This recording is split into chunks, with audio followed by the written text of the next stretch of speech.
va apporter un avantage, surtout sur le fait d'avoir une meilleure endurance au niveau du système cardiovasculaire. À partir du moment où un athlète commence à prendre un produit dopant, il va avoir des problèmes, que ce soit court terme, moyen terme ou long terme. Ça, c'est une certitude. On ne peut pas prendre ces produits-là pour performer et en plus espérer que tout aille bien.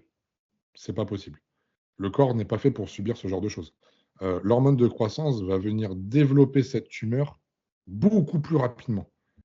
Et du coup, au lieu d'avoir un cancer qui peut-être va se développer dans 10 ou 20 ans, on n'en sait rien, tu vois, va se développer en 3-4 ans. Combat, j'encaisse moins, j'ai moins envie de me battre, j'ai moins envie de mettre les coups. Non, ça va pas. Là, je redeviens. Non. Donc, je veux retourner en mode super-héros. Donc, tu vas continuer. Et quelqu'un qui te dit non, mais moi, j'ai fait juste une petite cure à un moment de ma vie, et basta, c'est faux. C'est totalement faux. C'est impossible.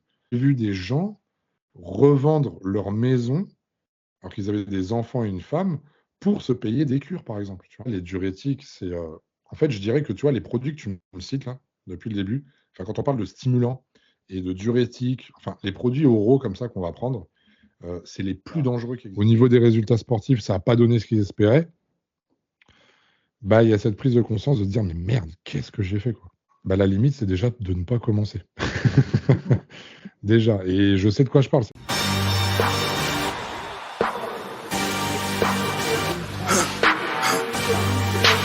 For the victory lap, though. Whoa. Bonjour à tous et bienvenue sur The Fight Club. Aujourd'hui, on se retrouve pour une émission assez spéciale. Pour atteindre un certain niveau de performance, certains combattants vont franchir la ligne rouge, celle qui nous amène de la lumière vers l'obscurité. Et aujourd'hui, pour échanger sur ce thème qui est le dopage, je reçois Florent d'Horizon. Alors, Florent, PDG d'Iron Sharp. Aujourd'hui, tu prépares de multiples athlètes qui concourent dans les plus grandes compétitions, que ce soit Mister Olympia ou l'Arnold Classic. Déjà, Florent, comment tu vas? Eh ben écoute, ça va super et toi? Merci pour cette invitation.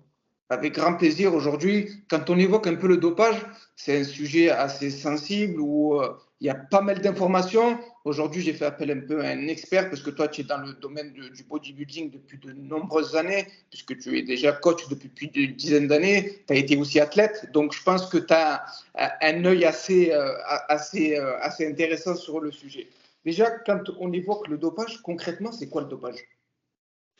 Alors, écoute, ce qu'on va considérer comme étant le dopage, ça va être tout produit, on va dire, bon, c'est forcément illégal, hein, mais qui vient, si tu veux, en complément de ce que tu vas faire dans ta préparation pour performer, pour amener des performances supplémentaires. Donc, à partir du moment, de toute façon, tu prends un produit qui n'est pas listé comme étant un produit légal et consommer ce type de produit, tu es dans du dopage. Donc, tu as plusieurs types de molécules, etc., par rapport à ce que tu vas rechercher et bien comme effet, hein, que ce soit, comme j'ai dit, pour la performance, pour le bien-être, ça peut être pour beaucoup de choses en fait, hein. Il y a beaucoup de paramètres et il y a plein de produits différents. D'accord. Parce qu'en fait, si tu veux, dans le MMA, c'est un sport assez nouveau en France. Il a été légalisé en 2020. Aujourd'hui, le dopage, c'est un fléau qui gangrène le sport en général, mais surtout le MMA, parce que dernièrement, on a eu dans l'actualité du MMA français un combattant, Damien Lapillus, qui a été testé positif et qui a été suspendu 3 ans pour une utilisation en surdosage de salbutamol. Concrètement, le salbutamol, qu'est-ce que c'est? Alors, le salbutamol, moi, j'ai pas, en fait, si tu veux, dans le body, c'est pas une molécule qu'on utilise énormément. Donc, nous, on n'a pas assez de recul là-dessus. D'ailleurs, c'est très étonnant. Enfin, c'est vrai que j'ai vu également, j'ai pu entendre parler qu'il y avait des prises, par exemple, bon, sur les contrôles antidopage, dis-moi si j'ai tort hein, d'ailleurs, mais sur les produits contre l'asthme, par exemple, Oui. etc. Et en fait, c'est ça qui me surprend. C'est-à-dire que au niveau des catégories de produits, justement, moi, je vais te poser la question vis-à-vis, bon, il y a ce produit-là, mais en général, quels sont les... parce que moi, j'ai pas eu assez de recul là-dessus, pour savoir à quoi étaient testées les personnes qui étaient positives, justement, dans les sports de combat. Eh ben, en fait, si tu veux, comme c'est des tests urinaires, et la plupart, ça va être des tests sur les stéroïdes, les anabolisants. Je crois même qu'on peut tester aussi les diurétiques. Il y a plusieurs facteurs, en fait, si Exactement. tu veux. Donc, c'est assez complexe. Et aujourd'hui, il y a les combattants, ce qu'ils vont utiliser en majorité, ce sont les anabolisants. Quand on parle d'anabolisants, toi, concrètement, Bah, tu échanges en, sur quoi là-dessus?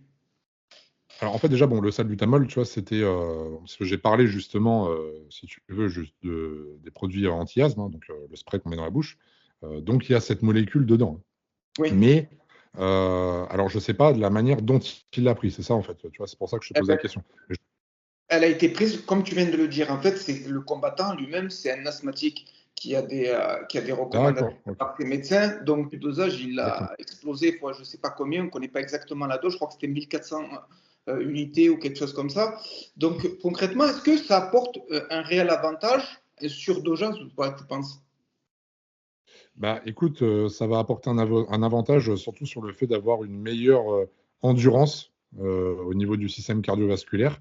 Si tu veux, ça ouvre les bronches en fait, hein. Oui, Donc derrière, on va avoir une meilleure ventilation. En fait, dans les poumons, il faut savoir qu'il y a un échange gazeux qui s'effectue hein, entre le sang justement et l'oxygène. Et plus on va apporter d'oxygène, bah, plus forcément on va venir aussi, si tu veux, alimenter les muscles et le cœur, etc. Il y a une circulation au niveau de l'oxygène qui est plus importante. Donc, sur des sports d'endurance, ça peut être très intéressant. On va prendre l'exemple concret d'un produit qui est énormément utilisé justement sur les sports d'endurance.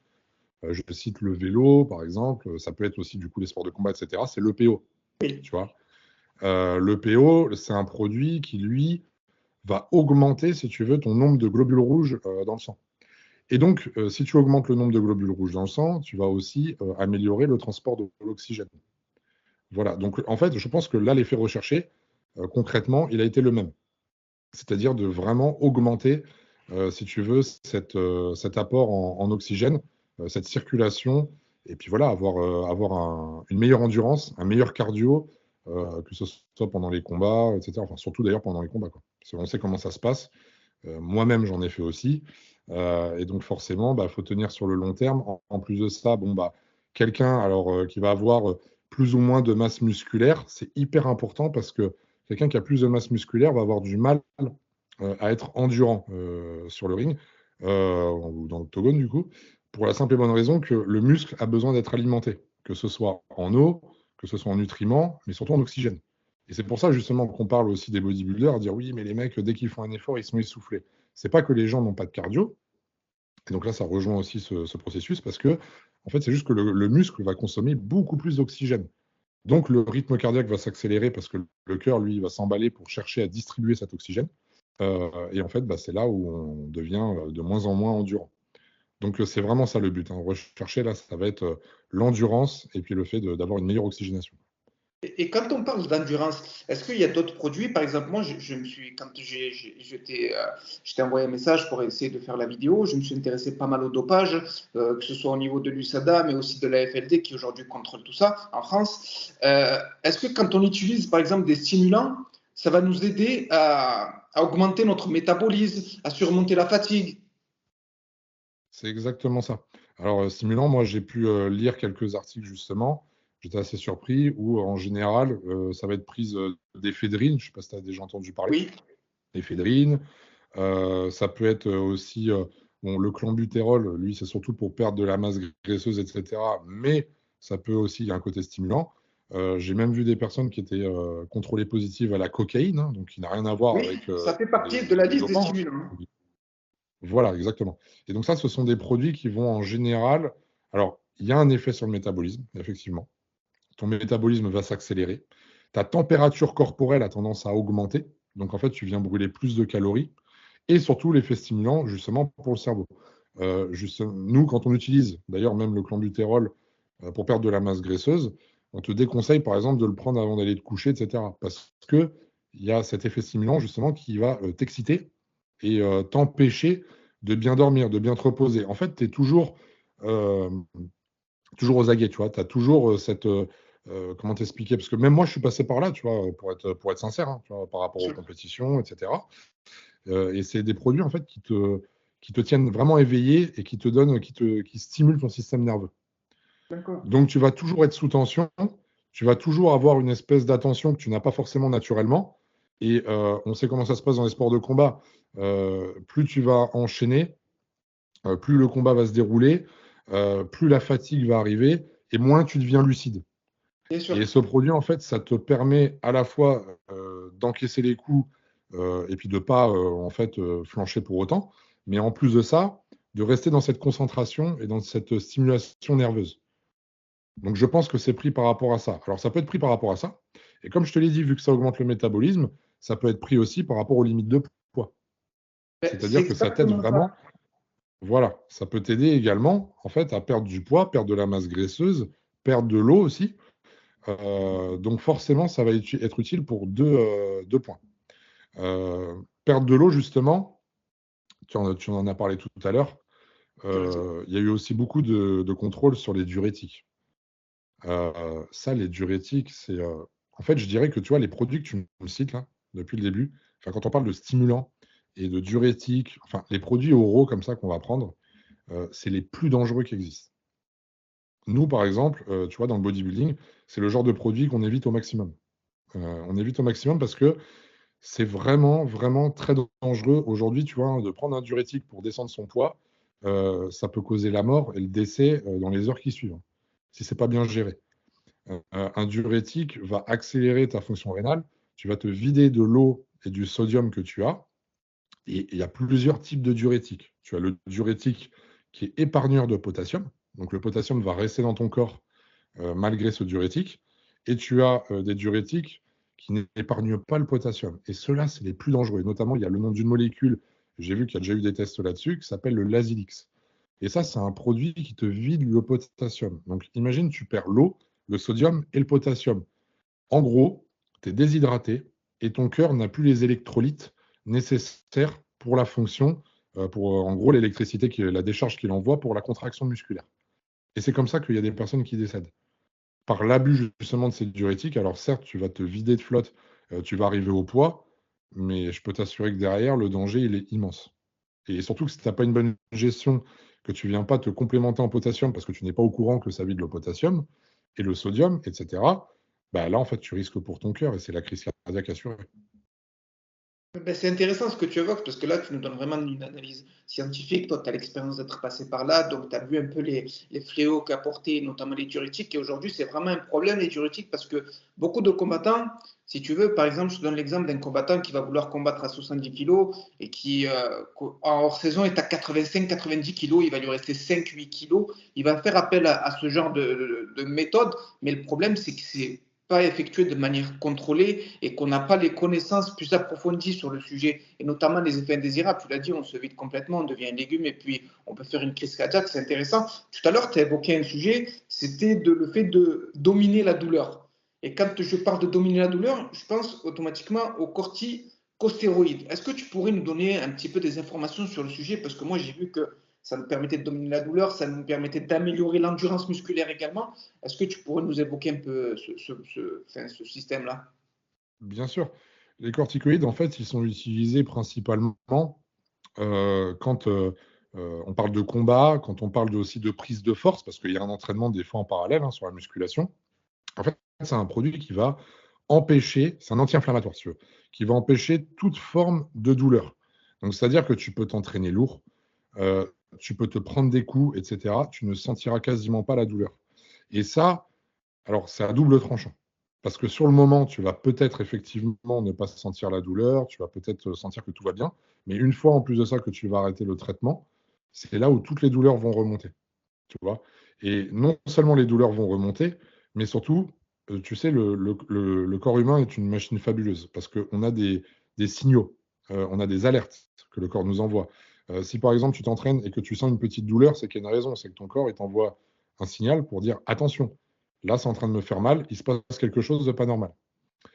Le fait de ne plus ressentir ces douleurs-là, en fait, on va au-delà de ce que le corps humain est capable de supporter. Et donc, forcément, à l'arrêt de ce traitement-là, bah, toutes les douleurs qui vont remonter, etc., ça peut clairement bousiller en plus de ça, et c'est là où je trouve ça dommage, ça peut clairement bousiller la carrière d'un athlète, en fait. Parce qu'une fois qu'on a dépassé ce seuil de douleur qui était censé nous prévenir d'un danger éventuel, d'un éventuel danger, pardon, eh bien, c'est là où justement on va se blesser et des fois c'est irréparable.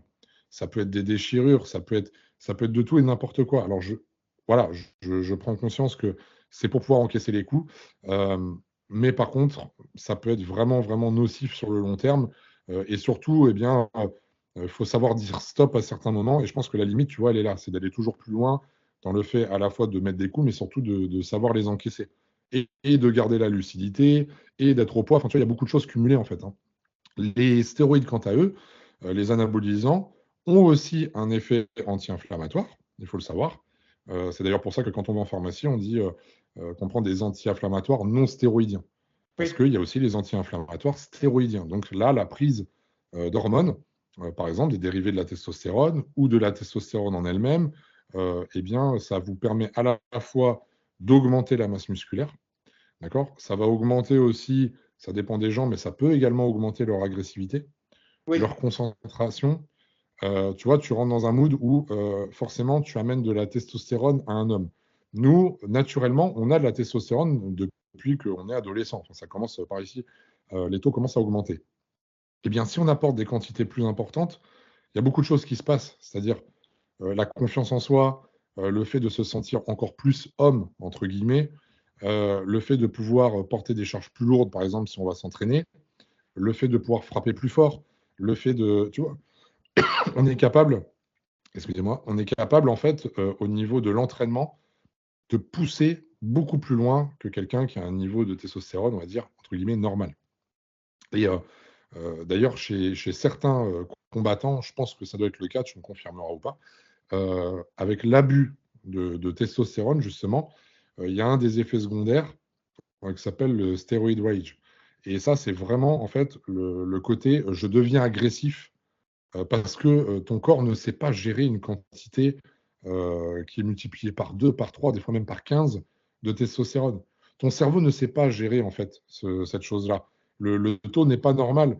Et quand il ne sait pas le gérer, bah, ça crée de mauvaises émotions, un mauvais ressenti, et donc tu rentres dans quelque chose de très nocif où tu deviens agressif, où tu es de mauvaise humeur, etc. Et ça, je sais qu'il y a certains combattants qui sont susceptibles de l'utiliser justement pour devenir agressifs lors du combat, lors de leur préparation physique, etc. Donc il y a plusieurs aspects. Il y a vraiment l'aspect prise de masse musculaire, prise de force, explosivité aussi, et la confiance en soi, le fait de pouvoir aller aussi eh bien, dans l'octogone en ayant confiance, en étant confiant et sans cette peur aussi qui peut arriver avant le combat et qui est totalement humaine et naturelle d'ailleurs. oui, oui. C'est intéressant tout ce que tu évoques parce que déjà tu l'évoques d'une manière, comme je l'ai dit tout à l'heure, de manière scientifique, tu nous donnes des bons exemples. Et comme tu l'as dit, un combattant aujourd'hui, quand il va se préparer pour un combat, qu'est-ce qu'il va chercher? Il va chercher à être performant pendant sa préparation, c'est-à-dire, et quand il y a une préparation, les blessures viennent automatiquement, que ce soit des plus ou moins grosses blessures, on va chercher à pouvoir se préparer même en étant blessé. Donc il y a cette utilisation des produits dopants.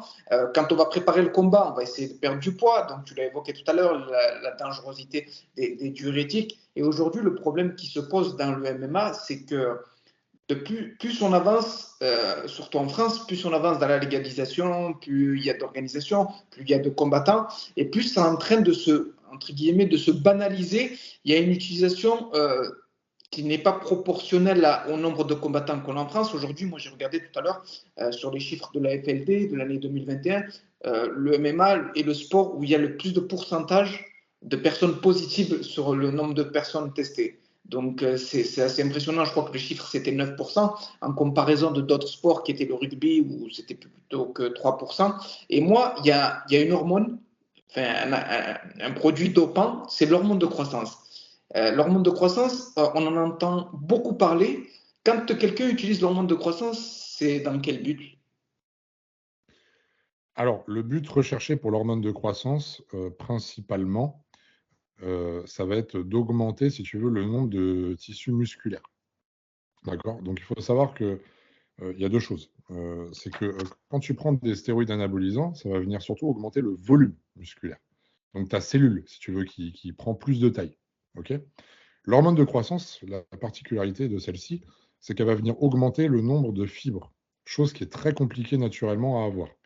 Mais, mais L'aspect aussi hormone de croissance, c'est à double tranchant, encore une fois. En fait, comme de toute façon, dans toute prise de produit comme ça, on prend l'aspect positif, ce que les athlètes, entre guillemets, recherchent, et il y a l'aspect négatif, souvent, c'est ce qu'ils oublient. L'aspect négatif, pour le coup, c'est qu'on a une croissance osseuse. Il ne faut pas oublier que l'hormone de croissance, de base, donc déjà, on la sécrète la nuit, naturellement, et surtout, on la sécrète à des pics assez importants lors, justement, de notre adolescence, même avant, lorsqu'on est enfant. C'est ce qui nous permet, en fait, de grandir. C'est ce qui nous permet de construire nos articulations, nos tendons, nos organes vitaux, etc. Donc, tu vois, l'utilisation de l'hormone de croissance, elle est faite à la fois pour augmenter sa masse musculaire, avoir une meilleure récupération, parce que l'hormone de croissance permet aussi de mieux dormir. Il y a beaucoup de choses sur la récupération qui sont intéressantes avec l'hormone de croissance. Et ça permet aussi d'accélérer la perte de masse graisseuse. Et là aussi, où ça devient, entre guillemets, intéressant, c'est que tu n'as pas besoin de faire de régime drastique, vraiment très bas en calories, pour perdre de la masse graisseuse avec l'hormone de croissance. Tu vois. Par contre, justement, la contrepartie de tout ça, c'est que, et c'est d'ailleurs le point le plus négatif auquel les gens ne pensent pas, prendre de l'hormone de croissance sans avoir fait, par exemple, avant, avoir été, par exemple, faire des examens pour savoir si tu as des tumeurs cancéreuses ou si tu as des marqueurs au niveau de tes prises de sang, eh bien, ça peut s'avérer fatal. Pourquoi? Parce qu'il suffit que tu aies une petite tumeur, tu n'es pas au courant dans ton corps, une tumeur cancéreuse, hein, donc voilà.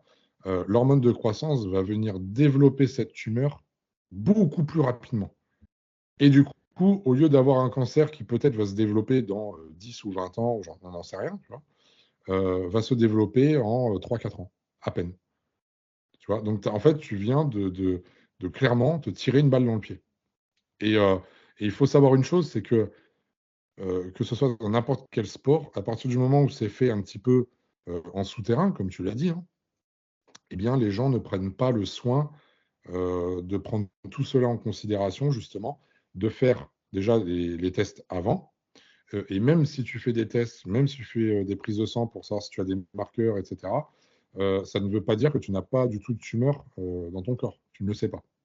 Donc, en fait, encore une fois, hein, tu joues à la roulette russe, hein. C'est qui tout double. C'est-à-dire que ça peut être très bénéfique, tout comme ça peut ruiner ta santé. Et encore une fois, ça va aussi dépendre du dosage. Parce que ça fait, comme je te l'ai dit, grossir les organes. Pourquoi aujourd'hui on voit des bodybuilders, je prends l'exemple des bodybuilders parce que c'est eux qui en utilisent le plus, hein. Euh, Pourquoi on voit des bodybuilders des fois avec des ventres, tu vois, plutôt des gros ventres, etc. Et pourtant ils sont secs, hein, ils ont les abdos, etc. Bah, tout simplement parce que ça fait pousser les organes à l'intérieur du ventre, donc les intestins, etc. Ça prend plus de place à cause de l'hormone de croissance. Donc tu vois, il y a des personnes qui vont prendre de l'hormone de croissance, ils ont 30 ans, donc leur croissance est censée être finie, et puis d'un coup, ils vont avoir les mains qui grossissent, la mâchoire qui devient plus carrée. Tu te poses des questions, tu te dis, mais comment c'est possible à 30 ans de changer de physique comme ça? Eh bien, c'est l'hormone de croissance, tout simplement. Parce qu'elle n'est pas censée être sécrétée, enfin, du moins aux doses que les personnes s'injectent tous les jours, elle n'est pas censée être sécrétée à ces taux-là, et surtout à ces âges-là. Donc voilà. Mais c'est pour ça qu'aujourd'hui, c'est l'une des hormones les plus recherchées parce que pour le coup, elle est vraiment très efficace sur le long terme. Il faut la prendre en plus très longtemps et en continu. Elle est efficace vraiment dans la structure corporelle que tu peux apporter grâce à ça. Quelqu'un, je te donne l'exemple, hein, quelqu'un qui a une ossature assez fine, qui a tendance à avoir des clavicules assez courtes, etc. Surtout dans les sports de combat où ça peut, par exemple, peut se dire, voilà, moi j'ai envie de prendre, on va dire, plus de place, plus d'envergure, l'ouverture de la cage thoracique, etc. Bah, l'hormone de croissance va participer à ça, parce qu'elle va continuer à te faire grandir justement les os, etc. Renforcer aussi tes tendons. Tu vois, par exemple, si demain tu as une rupture du tendon au niveau du biceps ou n'importe où, si tu prends un traitement à l'hormone de croissance, ça va se réparer 2 à 3 fois plus vite. Donc, tu vois, il y a cet aspect-là aussi, au niveau de la récupération. Les petites micro-déchirures, même que tu peux faire à l'entraînement pour les combattants, que ce soit en musculation, que ce soit au sol, par exemple, du jiu-jitsu ou quelque chose comme ça. Euh, Peut-être qu'on s'est blessé parce que, merde, on a été trop loin, ça a trop tiré, il y a une petite micro-déchirure. Bah, prendre de l'hormone de croissance va réparer le tissu beaucoup plus vite. Donc, tu vois, il y a quand même beaucoup de points, entre guillemets, positifs, que les athlètes pensent positifs, Mais derrière, il y a un gros point négatif, comme j'ai cité juste avant, quoi. C'est intéressant parce que tu as évoqué tous les aspects positifs et il y en a pas mal. Et il faut être honnête, le dopage aujourd'hui, ça améliore clairement les performances, mais il peut y avoir des séquelles très importantes, tu l'as dit, et ça peut faire évoluer des tumeurs, on peut avoir des cancers, on peut avoir d'autres problèmes très importants. Et ce qui est intéressant, c'est qu'aujourd'hui, on n'a pas cette analyse globale dans le MMA parce que aujourd'hui, dans le MMA, je peux te citer des amateurs, hein, sans donner de nom, mais il peut y avoir même des amateurs qui vont avoir à utiliser ces produits. Et le problème, c'est qu'aujourd'hui, il n'y a pas un contrôle sur la qualité des produits qu'on utilise. Parce qu'aujourd'hui, un combattant lambda, quand il va chercher à utiliser des produits dopants, il va vouloir chercher les produits qui sont performants, mais à un certain coût. Et est-ce que tu pourrais nous donner un peu ton expérience sur ce sujet-là, notamment la qualité des produits? Exactement. Bah, tu vois, le problème, il est le même que ce soit, alors on va dire chez, d'ailleurs les professionnels ou les amateurs, parce que souvent les gens pensent que dans le dopage, les amateurs, on va dire, ils essayent de se débrouiller par eux-mêmes et que les professionnels, on leur amène tout sur un plateau et tout va bien, ils ont des produits, de top qualité et cetera. La réalité, c'est pas du tout ça. La réalité, c'est qu'un professionnel, n'a pas le droit de se doper, au même titre qu'un amateur. Donc, il doit se débrouiller déjà pour obtenir ses sources, d'accord? Outre évidemment, les affaires qu'il y a pu avoir dans le cyclisme et cetera. Ça, c'est un autre débat. Mais dans des sports, comme le MMA en France qui est tout récent, ça peut être les sports de combat, enfin disons les sports entre guillemets, où il n'y a pas encore autant d'argent que dans le cyclisme ou dans le foot et cetera. Eh bien, ces personnes-là vont chercher par se débrouiller par leurs propres moyens. Donc elles vont trouver des produits, plus ou moins haute qualité, ça va dépendre de leurs sources. Et une fois qu'ils ont ces produits, surtout, c'est qu'en plus de ça, alors déjà, on a un doute sur la qualité, mais en plus de ça, ils ne savent même pas les utiliser. C'est-à-dire qu'il n'y a Voilà. personne pour les accompagner. Aujourd'hui, on est dans un pays où c'est très mal vu, on est en France. Donc, aller voir un médecin, par exemple, pour demander un accompagnement, ça n'existe pas. Voilà, clairement, ça n'existe pas. C'est-à-dire que, et pourquoi je parle du pays? Parce qu'effectivement, il existe des pays, oui, où les médecins sont spécialisés là-dedans et accompagnent les athlètes pour le haut niveau. C'est comme ça. Je ne suis pas en train de faire un débat sur le dopage, est-ce que c'est bien ou pas bien. Je dis Oui, juste que oui. les personnes qui sont suivies, de toute façon, le font, mais pas en France. Et en France, il faut absolument se débrouiller par ses propres moyens ou prendre un préparateur à la limite qui s'y connaît parce que lui-même a été autodidacte, a eu de l'expérience, a peut-être voyagé dans le monde pour apprendre ces choses-là, etc. Et en gros, eh bien, le but de tout ça, c'est que, enfin, le but, on va dire le danger justement de tout ça, eh bien, c'est qu'en prenant ces produits, en ne sachant pas comment les prendre, à quel dosage, en regardant des forums sur Internet, j'en sais rien, les personnes se mettent vraiment en danger. Mais vraiment. Parce qu'on se retrouve avec des trucs incohérents, des trucs aberrants. Il n'y a pas de compréhension de ces produits-là. Et le problème aussi, c'est que les gens, avant de le faire, ne s'informent pas, ne se Ouais. renseignent pas. Ils ont l'impression que c'est un produit miracle. Et ça, c'est humain. Mais tout le monde pense que prendre un produit dopant, bah, ça va faire de toi un athlète incroyable en quelques jours, quelques semaines. Et ils sont même parfois déçus des résultats parce qu'ils disent, mais je comprends pas, je prends tel produit, j'avais vu que c'était miraculeux.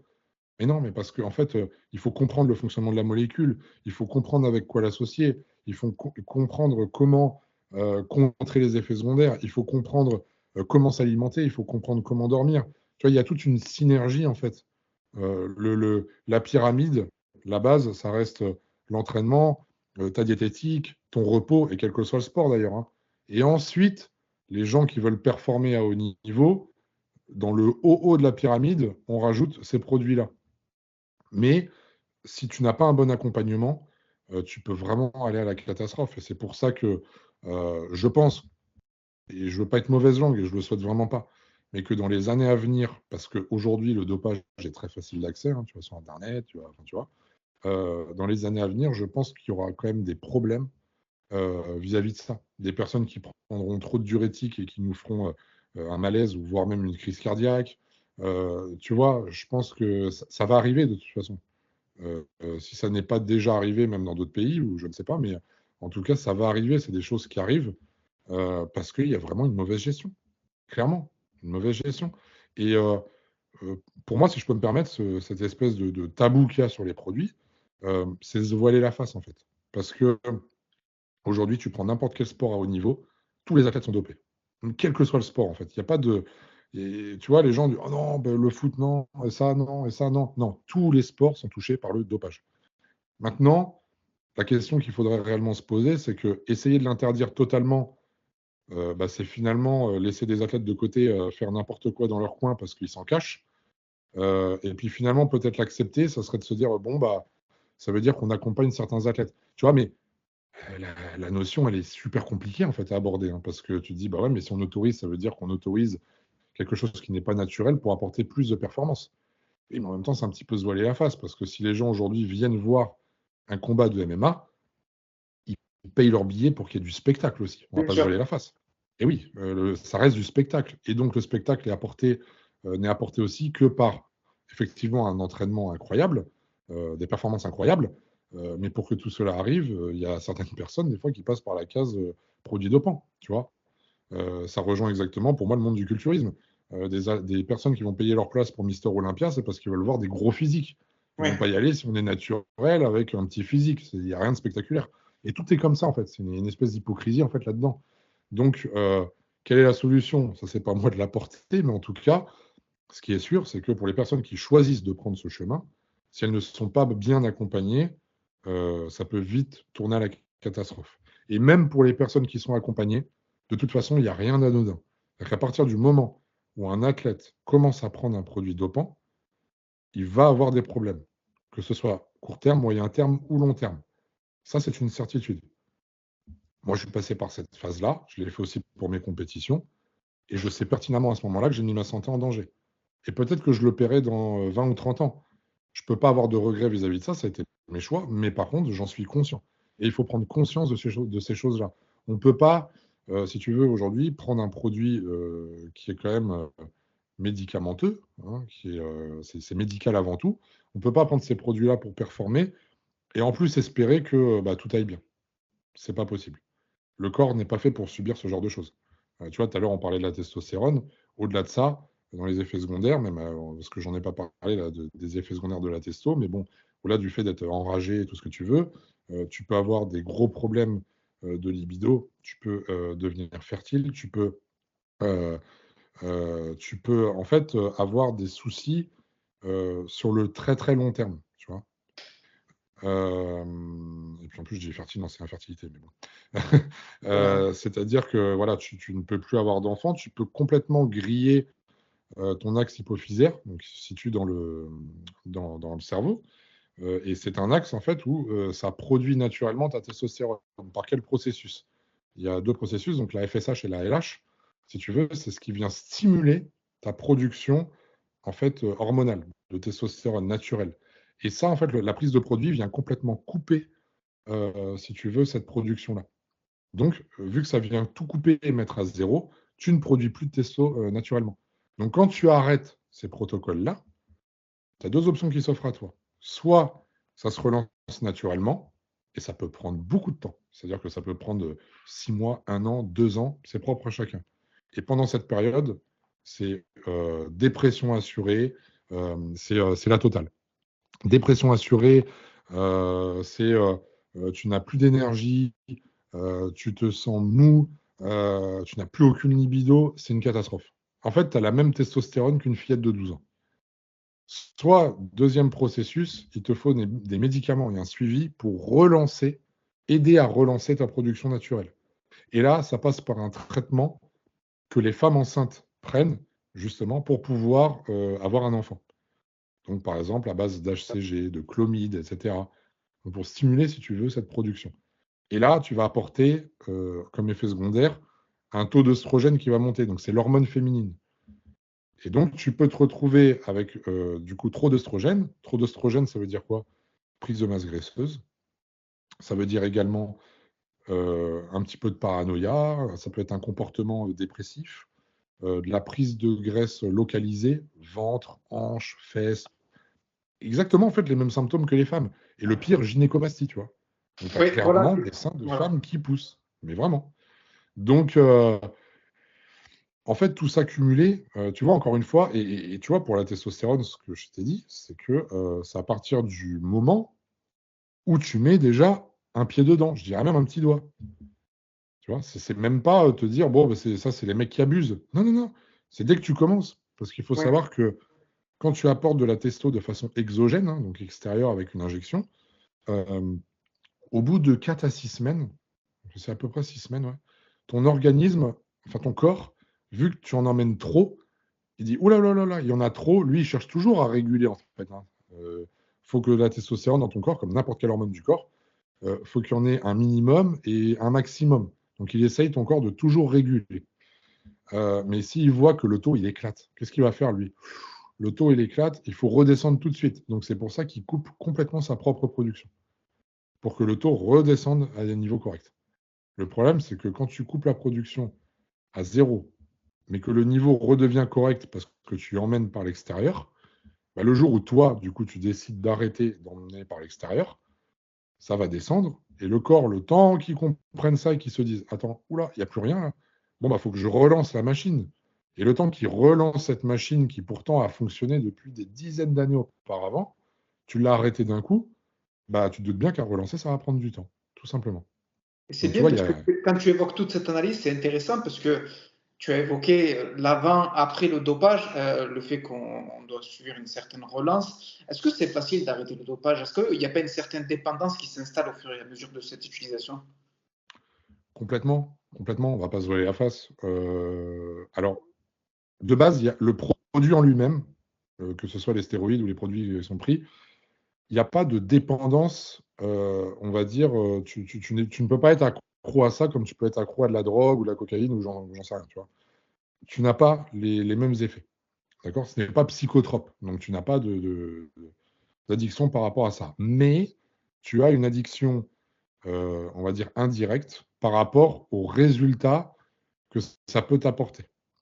C'est-à-dire que le fait que tu te sentes mieux, le fait que, en fait, le fait de te sentir mieux, d'avoir plus de performance, d'être dans un mode de confiance, tu vois, et de continuer dans cette voie-là, de voir des choses vraiment changer par rapport à la personne que tu étais avant sans ce dopage, inconsciemment, ça va te pousser à continuer, continuer, continuer, continuer. Ça va devenir en fait une espèce de routine en fait, hein, et tu vas vivre avec. Et c'est même au moment où tu vas vouloir arrêter, où tu vas sentir que, parce que tu redeviens en fait quelqu'un de normal, mais tu t'es plus habitué à cette normalité-là, pour toi, c'est même du coup une défaite en fait. Tu vas te dire, Oui. oula, le poids de mes barres qui descend, mon agressivité à l'entraînement qui descend, mon physique, tu vois, qui fond. En combat, j'encaisse moins, j'ai moins envie de me battre, j'ai moins envie de mettre les coups. Non, ça va pas. Là, je redeviens. Non, non. Donc, je veux retourner en mode super-héros. Donc, tu vas continuer. Et tu vas continuer. Et tu vas continuer. Donc, effectivement, il y a une dépendance. Il y a une dépendance. Maintenant, ce qu'il faut être capable d'avoir, c'est du recul. Du recul et de se dire, OK, alors j'ai peut-être la dépendance de me dire, ouais, OK, je me sens bien avec ça, etc. Mais il y a peut-être aussi l'intelligence de se dire, OK, ouais, mais là, je risque quand même ma santé.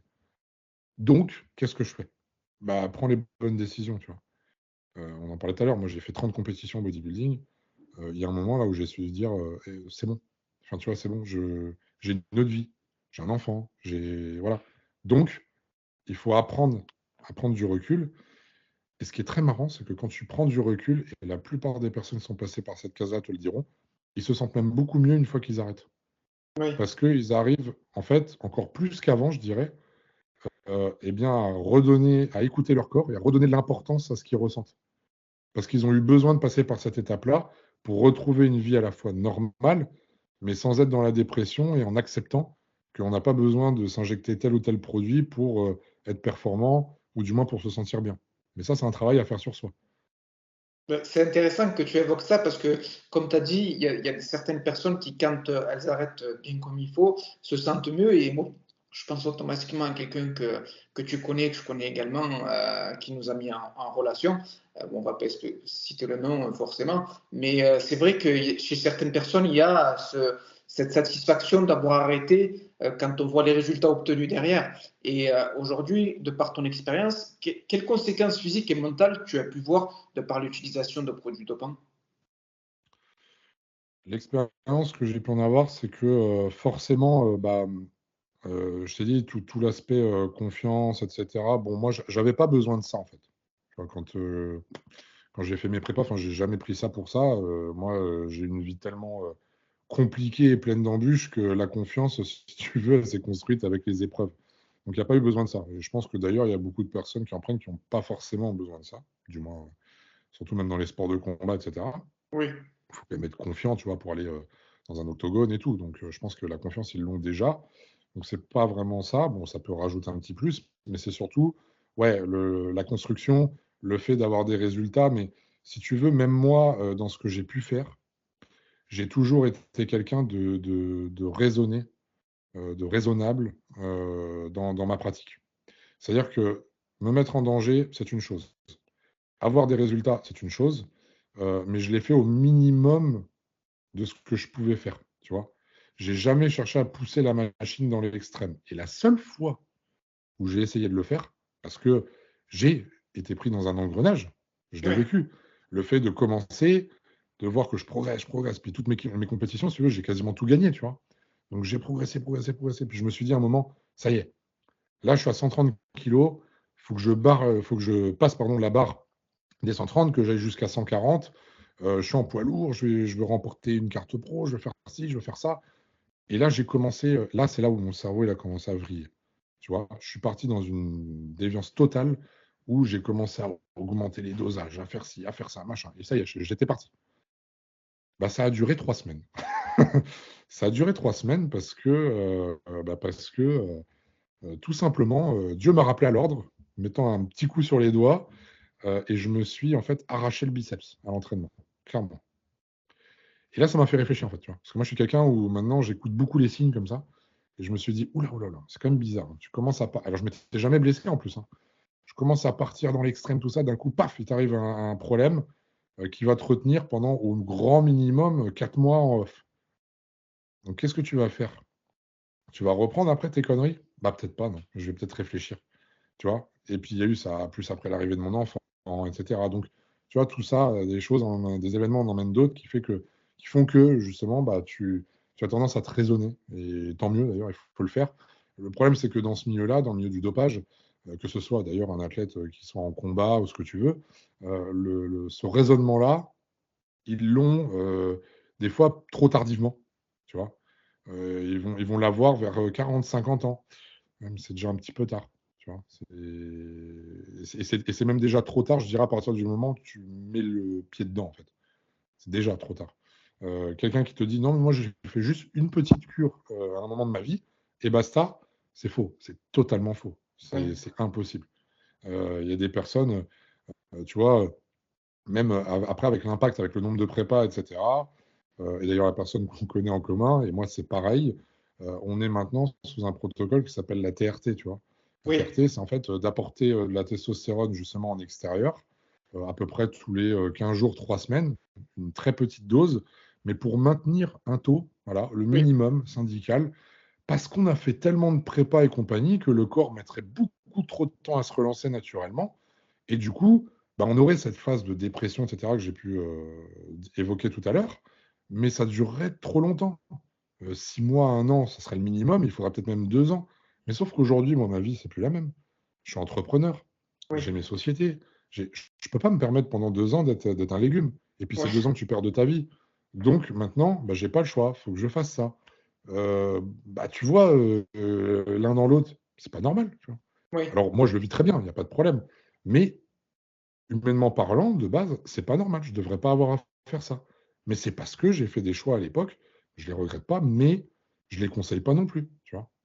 C'est bien Donc, tout ce que tu évoques parce que dans ce désarroi, toi, le fait que tu aies ta blessure, le fait que derrière tu aies plusieurs choses qui sont arrivées, ça t'a donné cette prise de conscience et tu as eu cette intelligence de revenir en arrière, d'analyser les choses de manière posée durant ouais, ta blessure et ça t'a fait prendre les bonnes décisions.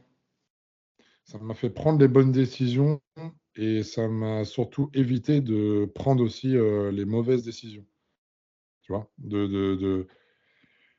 en fait, de s'enfermer, et même un athlète dans un sport de combat, et je peux le comprendre, il peut s'enfermer dans sa bulle à se dire, voilà, je vais faire des combats, je vais m'entraîner, je vais me préparer, je vais devenir une machine, tu sais. Alors, il suffit en plus que le soir, ils se mettent Rocky à la télé et on est mort, et, et ça y est, il part dans son truc. Il part dans son truc. Et il va rentrer dans cette spirale où je prends les produits, je performe encore plus. Mais vu que je performe encore plus et que je vais aller encore plus loin, je vais peut-être encore prendre un peu plus de produits. Et tu vois, il y a une espèce d'engrenage malsain qui est en train de s'établir. Et les personnes vont commencer même à se déconnecter du monde réel. C'est-à-dire les amis, on s'en fout, j'ai pas le temps, je suis en train de me préparer.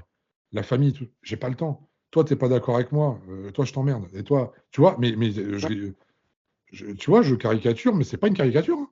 Tu Bien rentres sûr. vraiment dans ce système, hein, où tu mets tout le monde de côté. Alors, si tu as une femme, alors elle peut prendre direct sa valise et s'en aller, hein, parce que le mec, on n'a plus rien à foutre. C'est la totale. J'ai vu des gens revendre leur maison, alors qu'ils avaient des enfants et une femme, pour se payer des cures, par exemple, tu vois, pour Incroyable. performer. C'est pour te dire à quel point il y a des personnes qui sont capables de rentrer dans un système qui est vraiment malsain. Et ils y vont, ils y vont, ils y vont, ils y vont. Et le jour où ça arrête, c'est parce qu'il leur arrive un drame. Ça finit toujours comme ça. Alors, Du coup, tu disais que de par l'expérience que tu as vu des gens qui ont mis de côté leur et, vie de famille, même leur santé financière aussi. alors, c'est ça, c'est que. Tac, je mets le micro plus par là, voilà. C'est ça, c'est qu'en fait, il y a eu. Donc, ils ont été dans l'extrême, vraiment, tu vois, en fait, pour se préparer, etc. Ils se sont mis dans cette bulle. Et ouais, comme je disais, il y a eu des drames. Drame, ça pouvait être, bah, par exemple, un contrôle, quelque chose comme ça, qui tourne mal, des problèmes avec la justice, déjà pour commencer. Ça a pu être aussi des soucis de santé, bien souvent d'ailleurs. Et ça peut être aussi, et ça a été le cas, une prise de conscience trop tard. Quand justement la femme avec qui ils étaient depuis 15 ans, elle a fait ses affaires et ses valises, comme je te l'ai dit, qu'ils ne voient plus leurs enfants, que tous les amis leur tournent le dos, que ils n'ont plus du tout d'interaction sociale, etc. Et que en plus, bah, au niveau des résultats sportifs, ça n'a pas donné ce qu'ils espéraient. Bah, il y a cette prise de conscience de se dire, mais merde, qu'est-ce que j'ai fait, quoi? Mais qu'est-ce que j'ai fait? Tu vois? Donc, pour moi, aujourd'hui, un athlète, même qui prend des produits ou pas, tu vois, ça ne nous regarde pas au pire, mais un athlète qui va performer à haut niveau, il doit être capable, en fait, d'avoir beaucoup de recul. Et tu vois, je pense que les meilleurs athlètes aujourd'hui ont du recul. Oui, On parle du MMA, regarde la réussite de Conor McGregor. On peut dire ce qu'on veut, lui. Ouais, le mec, il est acharné, il s'en bat les steaks de tout le monde et tout. Non, non, il est très intelligent. Parce qu'il sait faire la part des choses. Il arrive à monter des business. Et si tu regardes bien, regarde, sa femme, il l'a depuis des années, ça a toujours été son soutien. Donc, si c'est son soutien, c'est que lui est un soutien aussi. oui, Et tu vois, il y a un équilibre quand même. oui, Faut pas oublier qu'il y a des personnes qui se donnent une image, mais c'est pas forcément. On n'est pas dans leur vie privée non plus. Voilà. Donc, faut être capable de faire super attention à tout ça.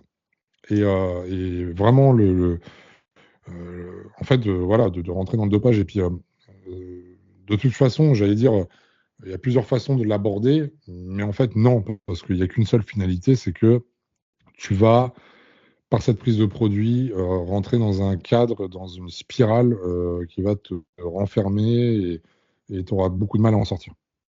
Et pour toi, quelle est la limite du dopage?